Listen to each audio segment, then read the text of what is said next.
Ladies and germs, it is I, the Alpha, to the Omega, to the Sin, and I'm here to do a video response to the motherfucking Happy Console Gamer, because he made a video talking about video game cover art that he liked quite a bit.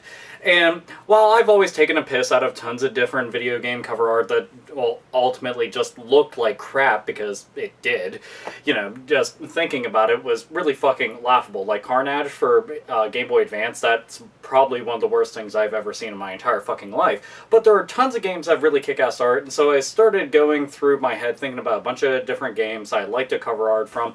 So I just got a little random pile of games together and was like, I'll pick these ones. It's not like this is my definitive list of games of these are all my favorites of my favorites of my favorites. These are just the ones that came off the top of my head, so fuck it, here we go.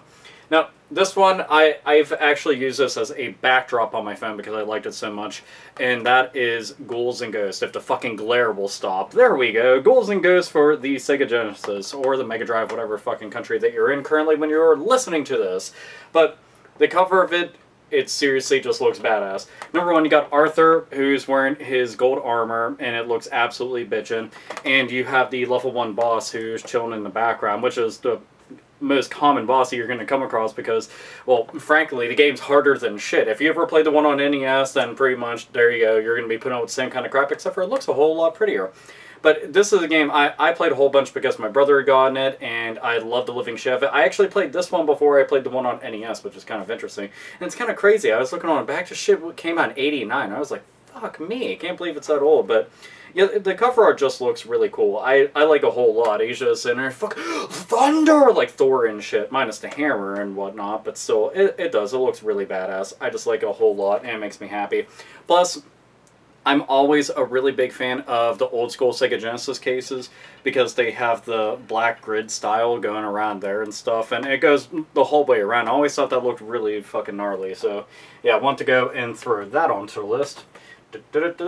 Next up is a cover that got banned, but because the game is so fucking infamous and notorious for being absolutely cheesy and shit, it's kind of one of the things that you defy the entire fucking Sega CD experience with, and that is Night Trap. And this is a little cardboard edition. And this one, you might be looking at it and saying, why the fuck would that be banned? It's not like our Hooters or Hangout or anything. There isn't any kind of like intense gore or blood or anything like that. There's nothing really all that offensive, but at the time, basically a bunch of activist groups started giving this game a bunch of shit because it depicted her as pretty much like a victim and whatnot, and they didn't like that. So ultimately this got re-released with a different cover, and every single other version of it, like on 3DO and PC and on the Sega CD 32X version, all of them were completely different. And this one, yeah, it's my favorite for that reason alone. And it's the only one that's actually drawn, whereas all the other ones, it's like live action shots of the chick that, you know, you have to go and keep alive and stuff. So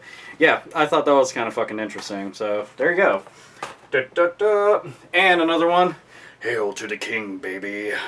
It's Duke motherfucking Nukem and Duke Nukem Total Meltdown, which if you have the PC version and Duke Nukem 3D, then you pretty much know what to expect. But this right here, it's fucking awesome, flat out. You have Duke Nukem on a pile of pig cops and aliens, and he's just pumping bullets through all their fucking faces, chest cavities, and whatnot. And he looks really badass. I mean, it's Duke Nukem, impregnated the entire planet of babes after saving it, and Duke Nukem landed at babes, fucking A. Saved the entire world how many times? Goddamn fucking straight. Dude is a fucking badass, and when you're standing on a pile of your enemies just blowing them away, and they can do jack, diddly, fuck, and shit about it, that's pretty awesome. And you know, he's Duke Nukem. He pretty much fucking oozes cool, so there you go with that. Now, this is cover, I had wanted the game just based purely off the fact I saw the cover. I shit you not. Being a big fan of horror movies, whenever I had seen it, it was a throwback to something like Night of the Living Dead, especially with how it was colored and whatnot, and that is Zombies Ate My Neighbors. I love this cover to death. And to begin with, number one, this is one of my all-time favorite 16-bit games. Ever. Extremely challenging game, really good co-op game. If you have not played it, you are doing yourself a disservice. Please find a ROM, find a cartridge, do whatever you can. And I'll say flat out, play the Super Nintendo version because the Sega Genesis version is bogged down by comparison, unfortunately. But the SNES version, completely fucking kick-ass. I don't know, I just really like it. Keep in mind, I'm a big George Romero fan, but as you can see, the zombies definitely look like, you know, a throwback to that, and you got the chick who's just like, oh my god, I'm completely fucked, and then the little scrolling background, which is at the title screen too, which is really cool. But I love this cover. This is actually one of the games I got for my birthday, but I think I was in 5th grade at the time when I got this for my birthday. I was 4th or 5th grade, I forget, but I was just really happy because they said, what do you want? I was like, zombies eat my neighbors!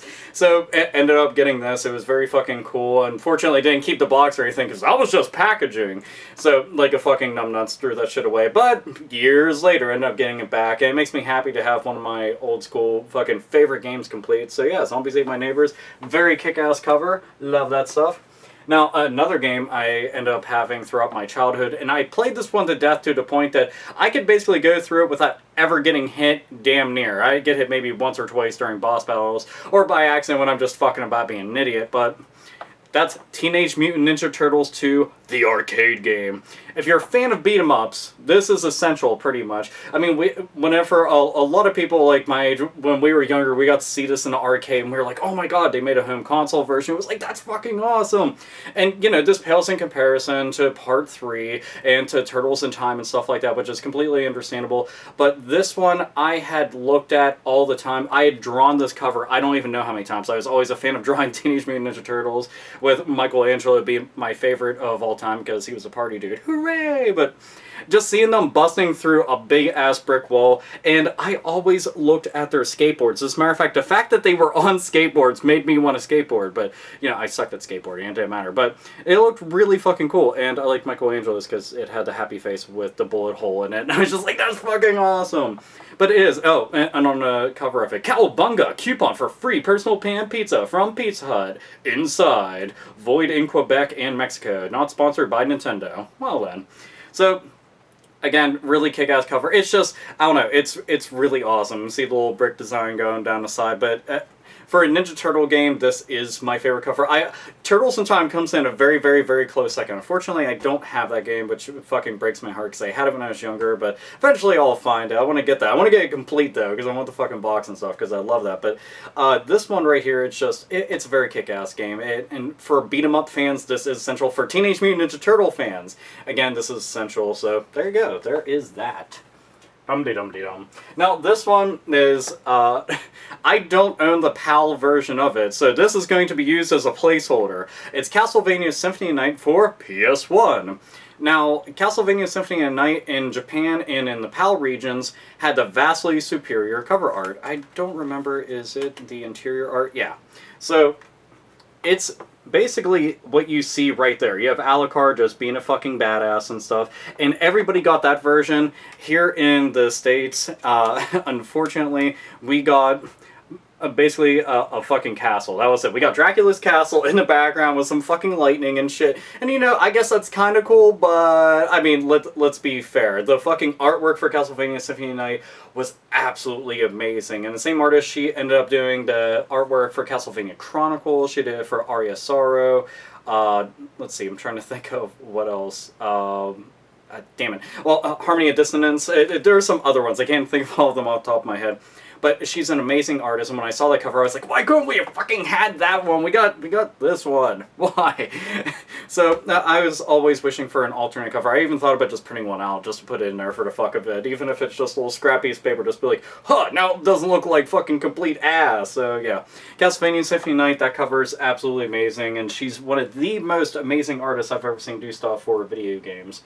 Now, this not only is my favorite Sega CD game of all time, and anybody who's like, Sega CD doesn't have any good games, then you have not fucking played Snatcher, and you're completely out of your goddamn head. And if you need to, just download a ROM of it, because the game is, like, stupidly fucking overpriced online, which is a damn shame. And Hideo Kojima, please hear me when I say this, re-release this game on the Virtual Console or some shit like that. Also, Police Knots, that would be super, but anyway. This one, a lot of people might be thinking, that's not like completely epic and badass and stuff like that, but it has Gillian Seed right on the fucking cover. It has the fucking cyberpunk, you know, futuristic city in the background. It just looks cool to me. When I first found out about the game and all the really amazing looking hand-drawn sprites and I saw this cover, I fell in love with it. I truly did.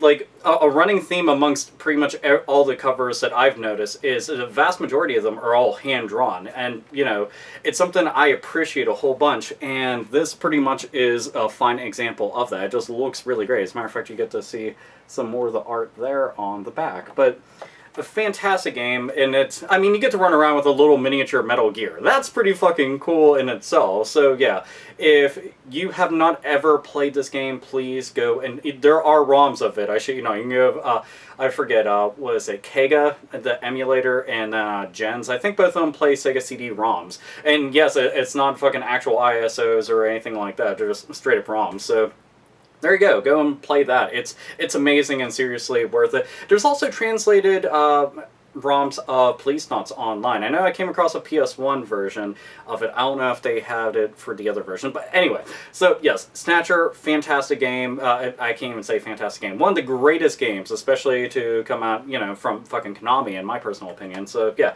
and the cover completely bitchin' and gnarly. Also, like the striped Sega CD logo, because it stood out from the rest of them. That was another thing that I always liked about it. Not many of the Sega CD games had the striped, you know, spine art.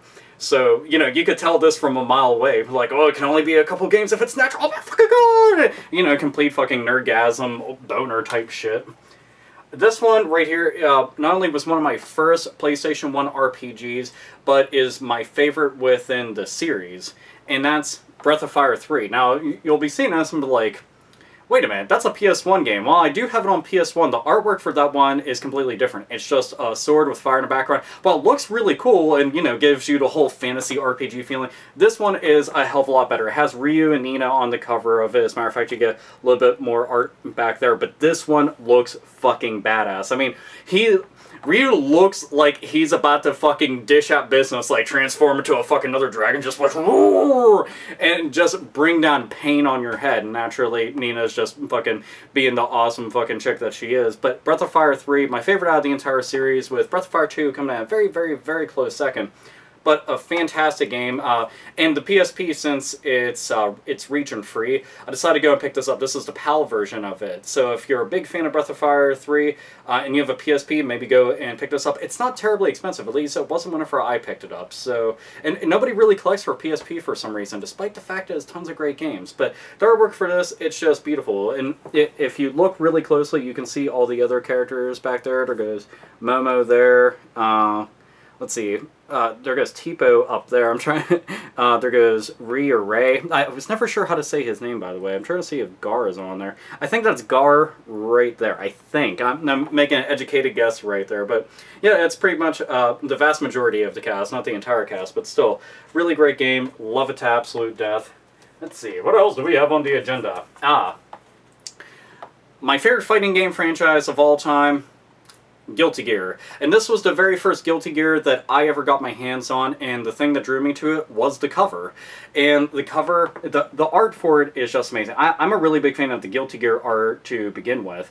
And you have Soul Bad Guy up at the top, and you have Kai Kiske right there. And it just looks really fucking cool. Just, you know, all the fucking chains and shit, just, it looks badass. It oozes badassery, it really does. And also, yes folks, I know about Guilty Gear XRD, and it looks fucking awesome! I was just like, heart skipped a beat and stuff like that. I was just like, alright, gotta calm down. I can't wait to play it! I was just absolutely fucking stoked to be able to see that. But this was the first one that I ever picked up that I got to play. Then I worked my way back to the first Guilty Gear on PS1 and went forward. And all the Guilty Gears, for the most part, honestly, have really kick-ass covers. I really liked them a bunch, but this was the first one I saw. You know, it's very nostalgic for me. And the art for it still stands up, and it looks really fucking cool. This was just something, you know, I saw sitting on a shelf like this, and I was just like, oh, what's this? Guilty Gear? Oh, 2D fighter that looks absolutely fucking amazing, even by today's standards. So, yeah, Guilty Gear X, very, very kick-ass stuff. Now, this one right here, I wish that I will have to say that this actually includes Splatterhouse 2 and Splatterhouse 3. I only have Splatterhouse 2, but Splatterhouse 3, I actually think the art for that one is a little bit better, but I can only showcase this one. But both of them are really fucking cool. To begin with, when I first saw Rick, whenever I was younger, I was just like, it's like Jason Voorhees, but not. And I thought it was a Friday the 13th game when I was really little. You know, I didn't fucking know any better.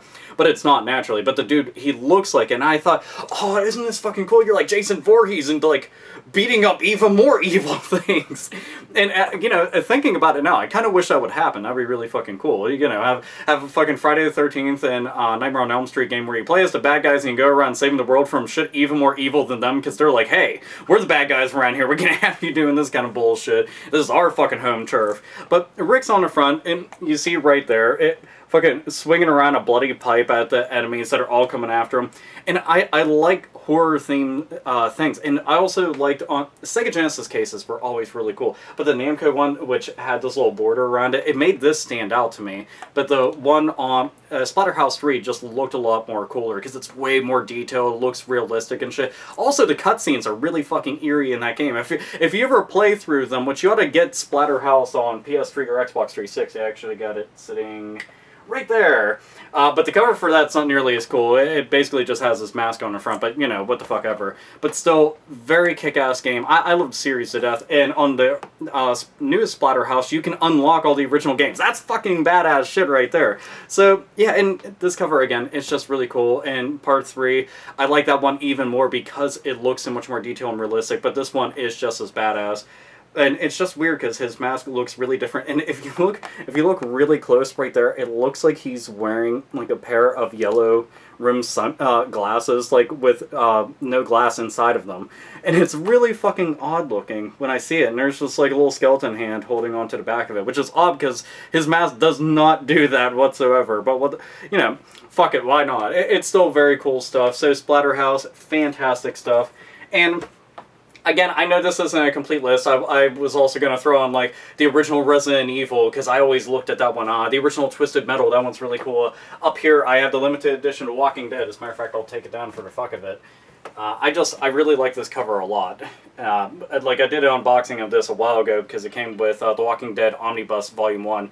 And this cover is just really fucking awesome. In fact, it's black, white, gray, with the bold red text and stuff. I just thought this looked really cool. It's something that you could have as a poster, and it would work out really well. So, but those are just some of the shitloads and shitloads of very kick-ass video game art that I love a whole bunch. And, you know, there's different cover art for the Japanese and PAL regions and stuff, and then re-releases sometimes whenever they become platinum hits or greatest hits and shit like that. They get different cover art and stuff. So, and again, I want to say a big thank you to Happy Console Gamer for making a video, which pretty much is the reason why I spawned this one right here. So if you want to do a video response, you should head over to his channel, say what's up, subscribe to him, and do a video response to him, because there's some pretty cool stuff. Also, videos like this are kind of neat, because you might bring up a game, talk about it, people are like, what the fuck is that? I've never heard of that. So, and if any of the games I showcased you didn't actually hear about and you end up checking out and you like them, please drop me a line and say so, because that'd be fucking awesome. Always makes my day to know that spreading the good of gaming, somebody got into it and stuff like that. So that's, yeah, that makes my fucking day a whole bunch. So anyway, I will conclude this. Like always, nerds, nerdettes, and gamers, game the fuck on. And appreciate good art and support the arts, motherfucker. Derp.